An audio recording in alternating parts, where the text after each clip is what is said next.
the weekly market recap with SC Securities. Let's have a look at some of the latest developments in the Sri Lankan economy and financial markets.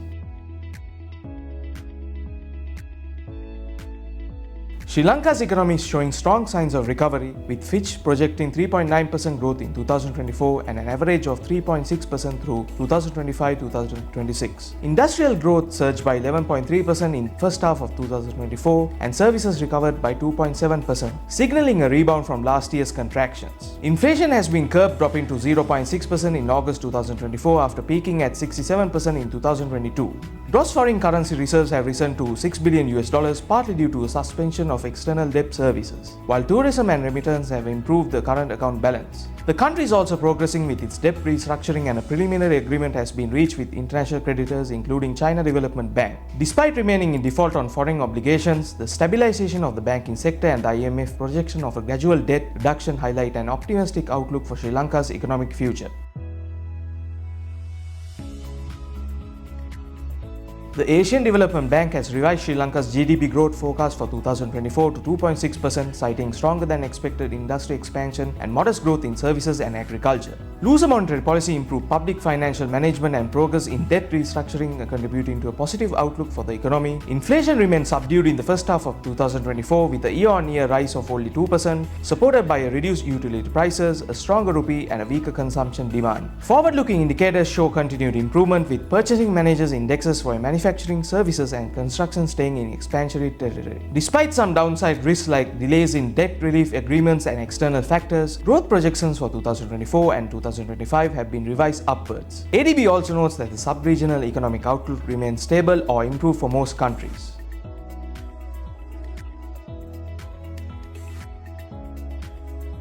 The International Monetary Fund is eager to collaborate with Sri Lanka's newly elected President Anurukumara Dissanayake on reviewing the country's $3 billion bailout package.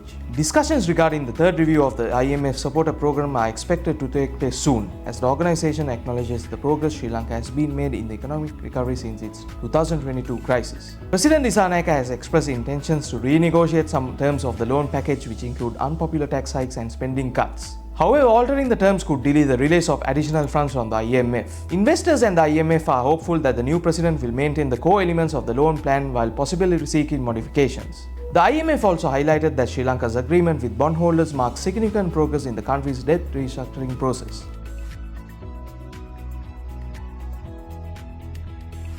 Sri Lanka's tourism industry is anticipating substantial growth following the peaceful election of President Anurukumara Dissanayake, who has prioritized unlocking the sector's full potential. Supported by the proactive initiatives from the industry leaders and tourism authorities like SLTDA and SLTBB, confidence in the country's tourism offerings is high. SLTBB chairperson Chanaka Gajabau is optimistic about enhancing Sri Lanka's appeal, emphasizing new tourism developments. Visa-free travels for citizens of 39 countries starting in October is another positive step. Additionally, the potential reinstatement of the streamlined ETA system is expected to attract more visitors. Tourism authorities aim to reach 2.3 million tourist arrivals in 2024, showcasing a strong commitment to the growing sector.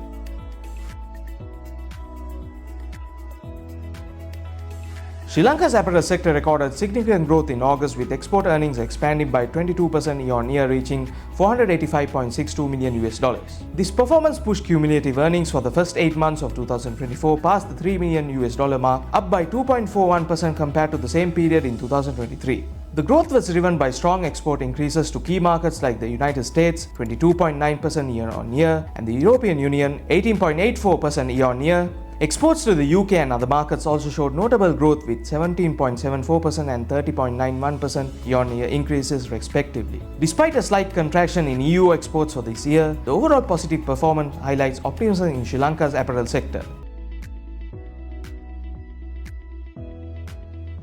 Total employment in Sri Lanka's tourism sector, including indirect jobs, increased by 11.24% year-on-year to 429,641 in 2023, signaling strong sector recovery. Direct employment rose 7.3% year-on-year, reaching a record 204,591 employees, with hotels and restaurants accounting for 80.9% of jobs. Indirect employment in ancillary industries such as handicrafts and the gem sector also saw a significant rise, up 14.98% year-on-year, nearing a pre-pandemic level. Despite challenges like a decline in the average tourism stay duration and the room occupancy still below pre-crisis levels, optimism in the sector remains high. The overall growth highlights the pivotal role tourism continues to play in the country's economic recovery.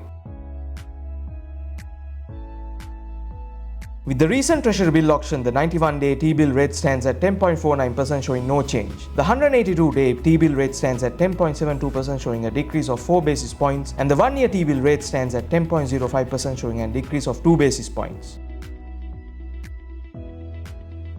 Taking the recent low on the 1st of March, which is at 98, and the recent high on 25th June at 135.75, NTP was closed at 121.75 rupees on Thursday, showing a bullish reversal from the previous downtrend. Currently ranging between the fib levels of 61.8% and 78.6%, it had already tested the recent resistance level at 124.75 and failed to break it. We expect accumulation to occur between levels 117 and 124.75. The MACD line is above the signal line, and the stochastic RSI is in the overbought region. Thank you for watching, and we'll be back next week.